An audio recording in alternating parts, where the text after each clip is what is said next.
E a Cidade da Cultura converteuse esta tarde no campo de batalla de gladiadores que tiveron que enfrontarse a unha carreira de obstáculos que puxo a proba a súa forza física e, sobre todo, mental. 2000 persoas competiron na Gladiator Race, cargada de diversión e tamén de solidariedade a favor da asociación Art for Dent. Máis de 6 kilómetros a carreira polo Gaiás, pero non só iso. Polo medio, unha chea de obstáculos como estes, que dan para rir, sufrir e superarse unha vez completados.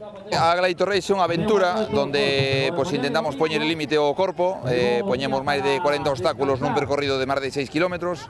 Entón, sempre temos sorpresas no percorrido, hai obstáculos un pouco de equilibrio, de forza, de diversión, outro de actores disfrazados, entón, un pouco de todo.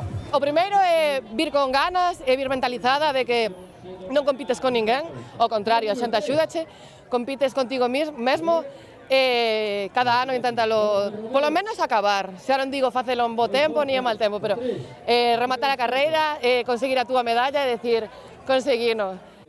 E ademais da satisfacción de chegar, o evento ten carácter solidario para axudar a financiar unha investigación nefrolóxica que se fai no Hospital de Santiago. Nunca pensei eu correr este tipo de carreiras, pero facémolo polo motivo que o facemos, que é dar visibilidade á enfermidade de Dent, e somos 400 persoas con esta camiseta e a verdade é que moitísimo apoio e moi contentos de que sea tan visible unha enfermidade tan minoritaria como a enfermidade de Dent. Vai €1 de cada inscrito, de todos os casi 2000 que hai aquí. Despois, Banco Mediolanum ten aberta unha campaña de donacións en Migrano de Arena, que temos uns sorteos para que a xente done a partir de €5. Poden donar hasta o 31 de outubro. Se conseguimos ata €5.000, Banco Mediolanum duplica o importe.